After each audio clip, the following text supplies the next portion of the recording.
Hello friends, welcome back to Hindi Mirror channel. सभी का Hindi mirror पर फिर से स्वागत है। जितने भी उत्तराखंड ओपन यूनिवर्सिटी के स्टूडेंट्स हैं, बीए थर्ड ईयर के स्टूडेंट, जल्दी से हिंदी मिरर के साथ जुड़ जाइए, क्योंकि आपका जो कल पेपर है BAPS 301 उसका कंटेंट लेकर हम आए हैं।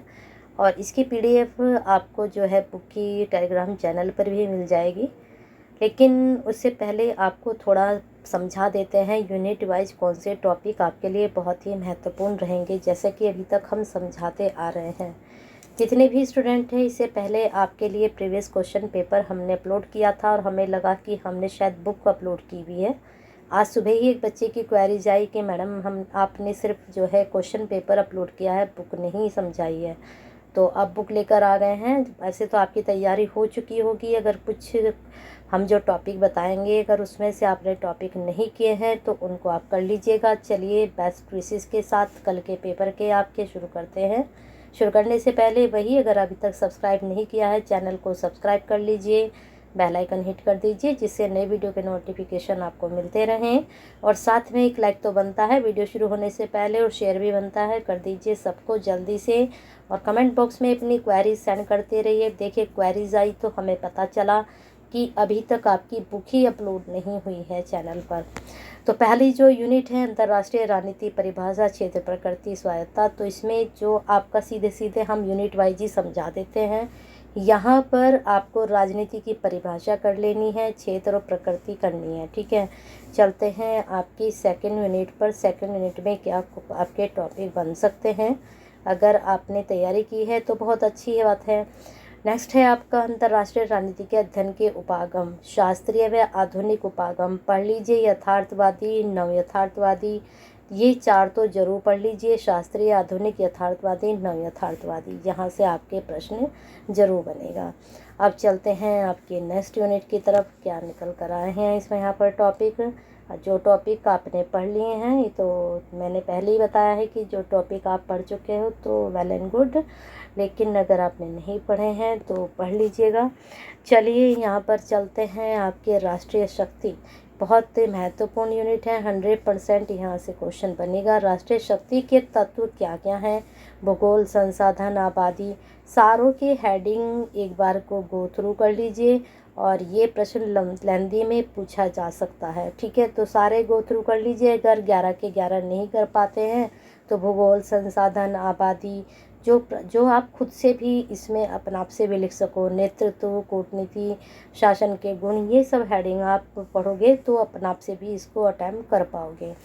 अब आते हैं राष्ट्रीय शक्ति को सीमित करने वाले तत्व कौन से हैं, ये भी पढ़ लीजिएगा, यहाँ से भी प्रश्न आपका जरूर बनेगा। चलते हैं नेक्स्ट यूनिट पर। एक दो स्टूडेंट्स का ही मैसेज आता है कि मैडम पेपर अच्छा गया है, एटलीस्ट इतना तो बता ही सकते हैं पेपर कैसे जा रहे हैं आपके। शक्ति संतुलन, ये भी 100% आपकी यूनिट एग्ज़ाम में बनेगी। शक्ति संतुलन का क्या अर्थ है, ठीक है, इसका अर्थ कर लीजिए। बाकी यहाँ टॉपिक आप कर सकते हो, जैसे ये शक्ति संतुलन सिद्धांत का ऐतिहासिक विकास किस प्रकार से हुआ, बस इतना ही आप पढ़ लीजिए। बाकी आपको जो लगता है ये इसमें से इम्पोर्टेंट टॉपिक हैं वो आप कर सकते हो।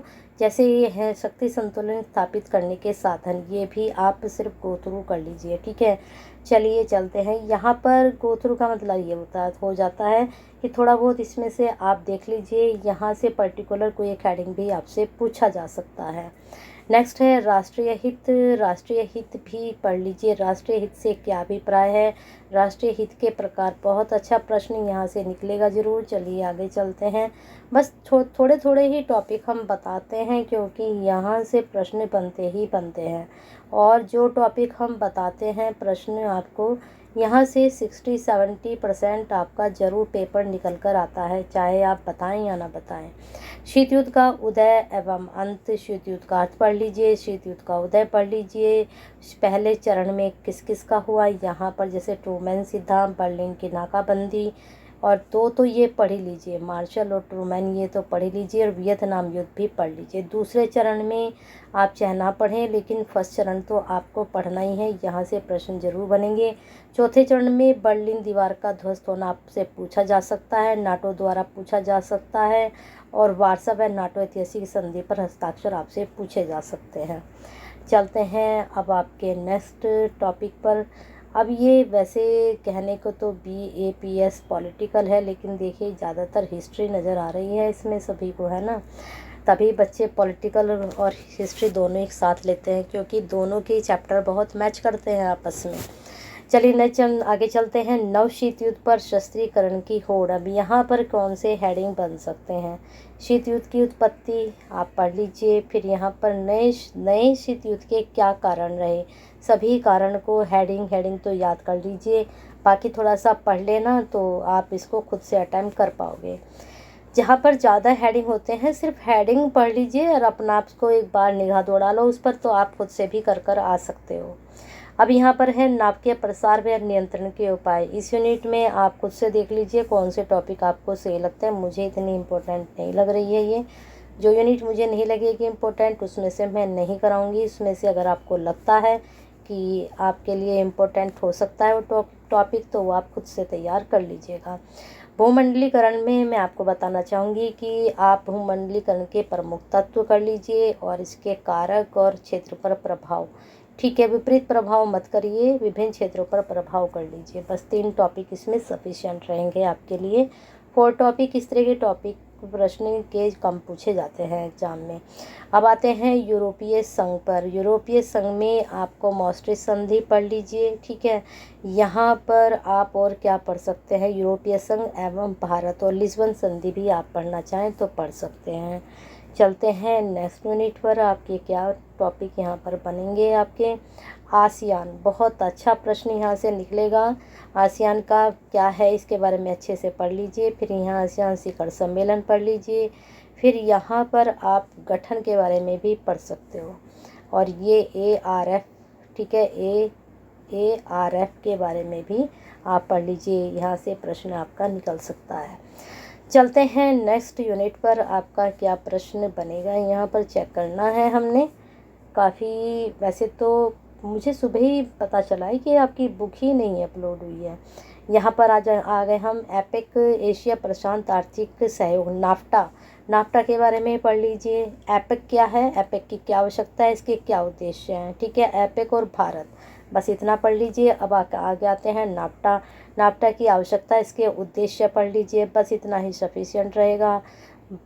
ठीक है, अब बाकी इसमें से और टॉपिक आपको जो लगते हैं इम्पोर्टेंट है वो आप देख सकते हो, क्योंकि एक यूनिट में से 2 से 4, 3 से 4 इतने ही पूछा जाते हैं, या सिर्फ केवल एक ही टॉपिक पूछा जाता है। सारे अगर एक ही यूनिट से पूछ लेंगे तो फिर और यूनिट कैसे कवर करेंगे। चलिए आगे आते हैं। भारत की विदेश नीति निर्धारक तत्व। विदेश नीति क्या है, अवधारणा मत पढ़िए चाहे, लेकिन विदेश नीति के बारे में तो पढ़ लीजिए। विदेश नीति के निर्धारक तत्व कितने सारे यहाँ पर दे रखे हैं, इन्होंने 10 दे रखे हैं। 10 के 10 याद कर लीजिए और एक बार पढ़ लीजिए, अटेम्प्ट करना सबको। ठीक है, विदेश नीति की विशेषताएं बहुत महत्वपूर्ण, दोनों ही टॉपिक, बस दोनों कर लीजिए, विशेषताएं और तत्व। तीसरे वाला इतना आपके लिए ज़रूरी नहीं है। अब आते हैं आगे, आपके कौन सी यूनिट है आपकी? हाँ जी, गुटनिरपेक्ष आंदोलन, प्रासंगिकता, बहुत अच्छा है ये। 100% यहाँ से क्वेश्चन बनेगा। गुटनिरपेक्ष आंदोलन एवं उसकी प्रासंगिकता, क्या महत्व है उसका, क्या प्रसंग है उसका, किस लिए ज़रूरत पड़ी इसकी। गुटनिरपेक्ष की अवधारणा पढ़ लीजिए, क्या है गुटनिरपेक्ष, इसके अपनाने के क्या कारण रहे, और नीति के विकास में विभिन्न चरण कौन से रहे, और इसकी प्रासंगिकता जरूर पढ़ लीजिए, क्योंकि हमेशा आपका सिलेबस में से क्वेश्चंस बनता है, यही उठाकर एज इट आपका प्रश्न ये बना देंगे। आगे आते हैं आपके प्रश्न पर। क्या आपका प्रश्न है? नेक्स्ट आपका है भारत की दक्षेश नीति, आसियान एवं पूर्व की ओर देखो नीति। आसियान आप पढ़ चुके हो, है ना, तो यहाँ पर सार्क तथा भारत पढ़ लीजिए। ठीक है, और आसियान तथा भारत थोड़ा बहुत वहाँ से और यहाँ से आप देख सकते हो। इसको पूर्व की देखो नीति ये भी आप पढ़ लीजिए, क्योंकि ये सिलेबस से भी उठाते हैं प्रश्न, जैसे कि मैंने भी बताया था, तो ये प्रश्न आपसे पूछा जा सकता है। चलिए आगे चलते हैं। आपकी यूनिट 16 आ चुकी है, भारत व अमेरिका। तो यहाँ पर आप क्या पढ़ना चाहेंगे? भारत और अमेरिका के आर्थिक संबंध पढ़ लीजिए। ठीक है, बस इतना ही मुझे तो सही लग रहा है यहाँ पर, बाकी आप देख लीजिएगा क्या आपको इसमें सही लग रहा है, क्योंकि यूनिट मुझे इतनी इम्पोर्टेंट नहीं नज़र आ रही है। बाकी आप देख लीजिएगा कि आपको लग रहा है इम्पोर्टेंट है तो आप कर लीजिएगा। चलिए 17 पर हम आ चुके हैं, भारत व रूस। यहाँ पर भारत और रूस में यहाँ पर इन्होंने क्या दिया है, इनके आर्थिक व्यापारिक सहयोग। इसमें से सारे नहीं पूछे जाएंगे, कोई पर्टिकुलर आपसे टॉपिक पूछ लिया जाएगा। ये आपसे पूछा जा सकता है भारत रूस चीन त्रिकोण क्या है, ये प्रश्न बन सकता है आपका। चलिए नेक्स्ट उस पर चलते हैं, आपके टॉपिक पर क्या आपका है। यहाँ पर है भारत व चीन। यहाँ पर भारत और चीन तो आप छोड़ दीजिए, यहाँ से नहीं बनेगा प्रश्न, और बना तो आप एक बार गो थ्रू कर लीजिए। आते हैं 19 पर, भारत व पश्चिम एशिया क्या है। इसमें मित्रता का युग पढ़ लीजिए इसमें, फिर यहाँ पर नवशीत युद्ध या बदलते समीकरणों का युग, ये पढ़ लीजिए, ठीक है।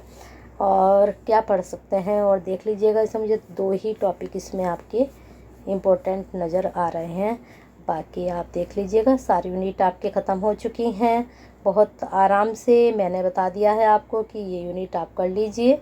बाकी आपको लगता है कि और भी टॉपिक आपके लिए इम्पोर्टेंट हो सकते हैं तो उनको भी आप ज़रूर कीजिएगा। और वीडियो पसंद आई है तो एक लाइक तो बनता है, इतने शॉर्ट टाइम में आपके लिए वीडियो लेकर आए हैं। शेयर कर दीजिए सभी को जल्दी से, और कमेंट बॉक्स में क्वेरी सेंड कर दीजिए। प्रीवियस क्वेश्चन पेपर आपका अपलोड है, उसको भी आप एक बार चेक कर लीजिएगा।